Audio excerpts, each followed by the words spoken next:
up for our next TED Live talk.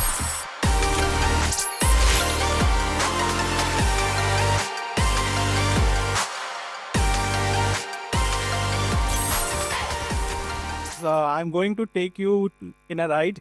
We'll cover 12 years and 3 ventures, but we already have 18 minutes, right? So let's get started.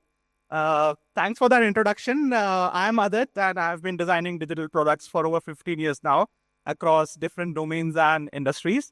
And I have worn several hats throughout this journey.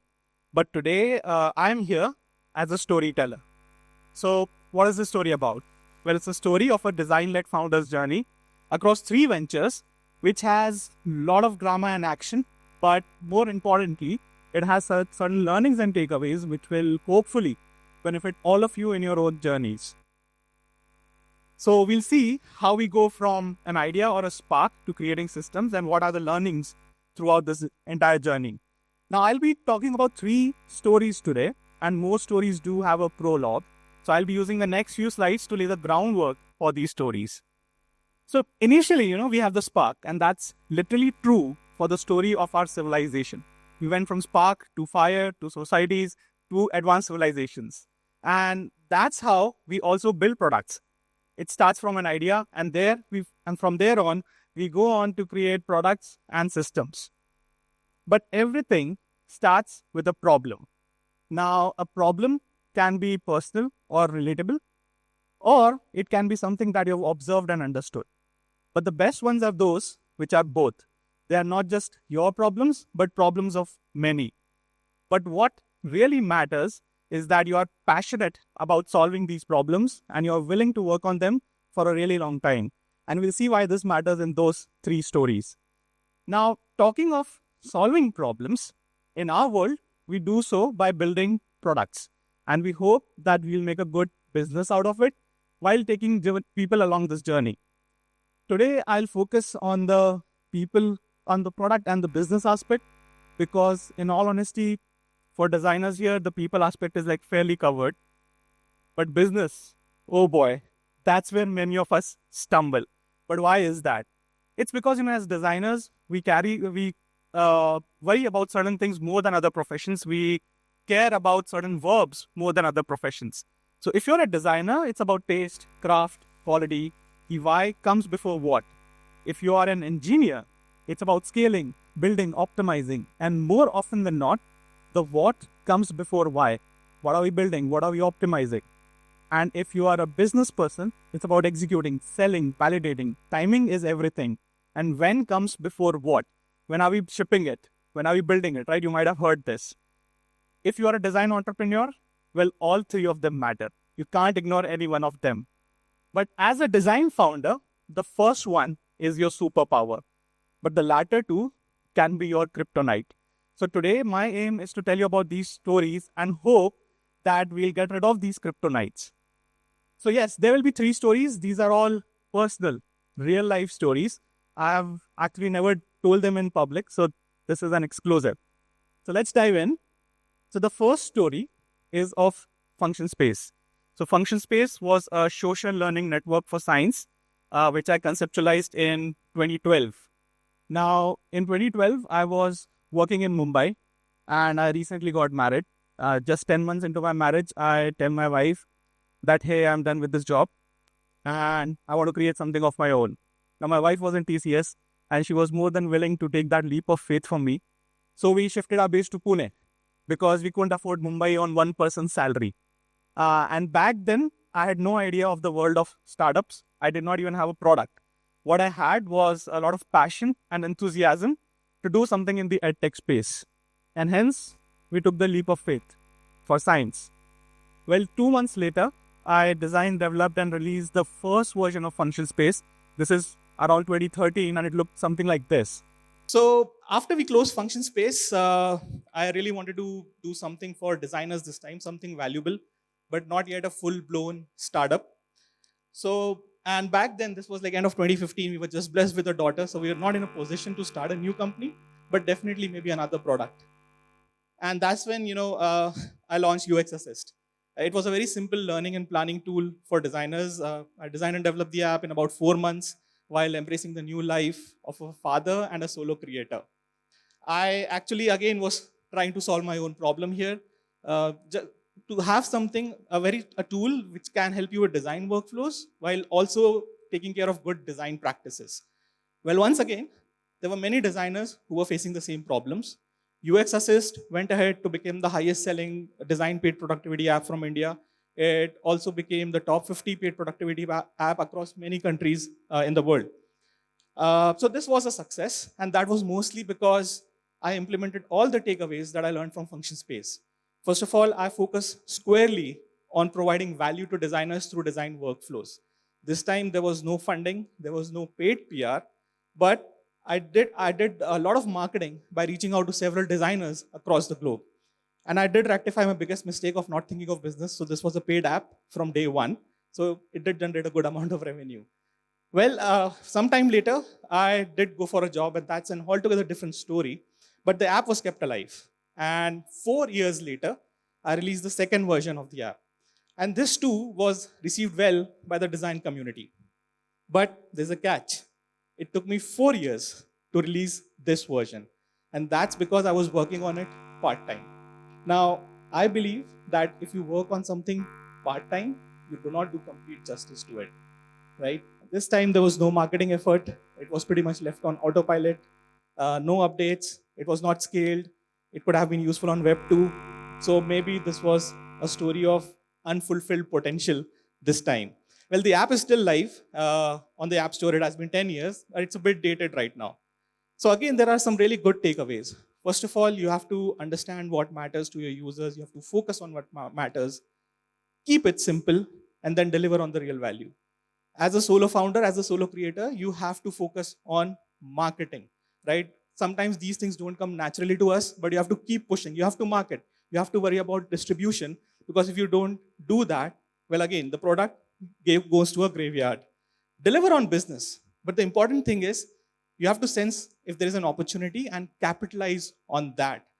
If you want long-term success for your product, what really matters is persistence over passion and discipline over dreams. We all begin with passion, but for long-term success, you need to persist for a really, really long time.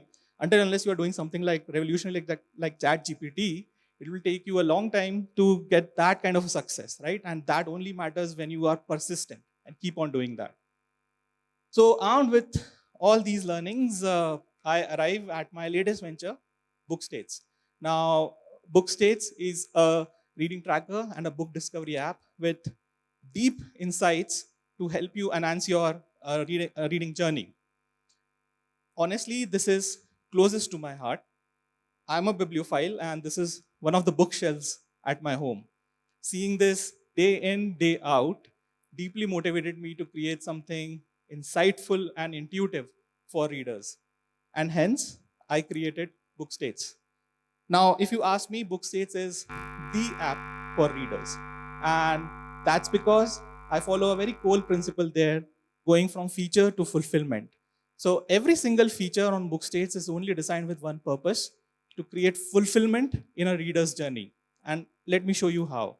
So if you look at a typical journey of a reader, you pick a book from a store or an online store, and if you are using any book tracking app, you update your reading progress every now and then. And then once you complete the book, you add your rating and review. So very typical. But let's see how BookStates enhances this journey.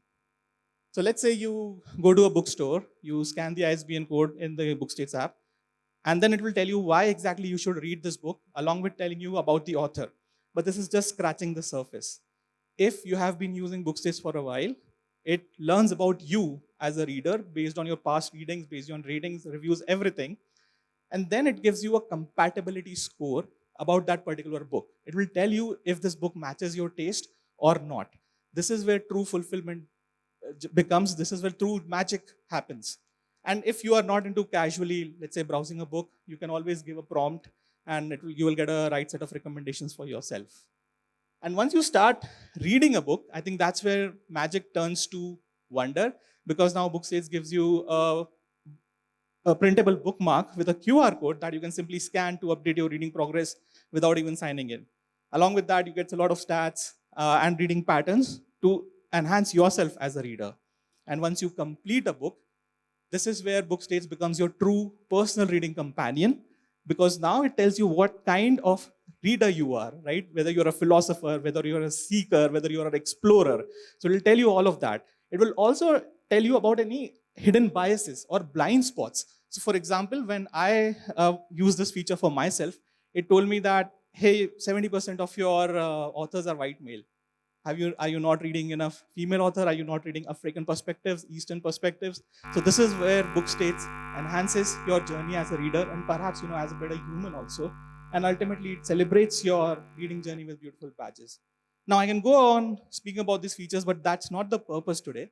So what I want to tell you is that what I've learned so far in this journey, it's just 5 months in. Well, first of all, your foundation is very important. It means that you need to have an understanding of your user needs, of good heuristics, and of usefulness and usability. Once you have a strong foundation, today with AI, you can provide really meaningful experiences. When I speak of AI, you should, first of all, have a very good understanding of your domain and user journey, and then think of the right set of AI interventions. It's no longer just about slapping a chatbot. You have to understand that where AI can add meaning in this entire journey. And when we speak of meaning, I think at the highest level is aiming for serendipity. This only happens when we start thinking of latent needs.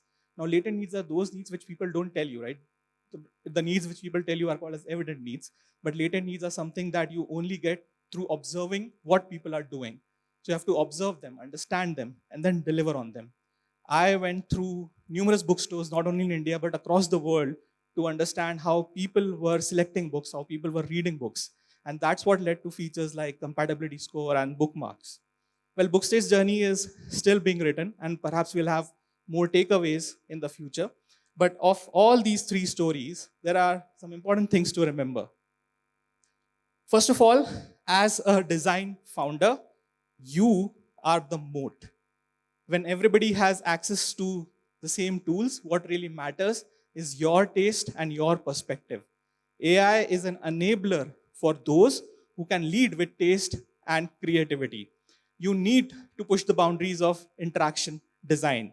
It matters because I believe that you can lead with intuition and deliver with insights. And I think that's what it means to be a design founder. Well, it also means that you are building a business and not just an experience. We all are very passionate about building experiences and products. But then, as design founders, as design entrepreneurs, we have to live in the real constraints of things like market, timing, capital, and execution. You cannot wait for perfection. You need to have certain bias for shipping. And you need to understand business also because, as I said, either your product goes or goes in the graveyard. And well, all of us love good aesthetics, but then you have to prioritize delivery. You need to bring that clarity to yourself, to your team, to your investors. And ultimately, I would say that as a founder, well, you will be stretched. There will be times when you will feel lonely. Well, you will perhaps also question everything, that why did I even do this? But let me tell you this thing. It's part and parcel of the game. If you stay long enough in the game with ambition and humility, your legacy will outlive any one product. I would say you should always keep experimenting, you should keep evolving, and you should keep creating because after all, we only have one life. Thank you.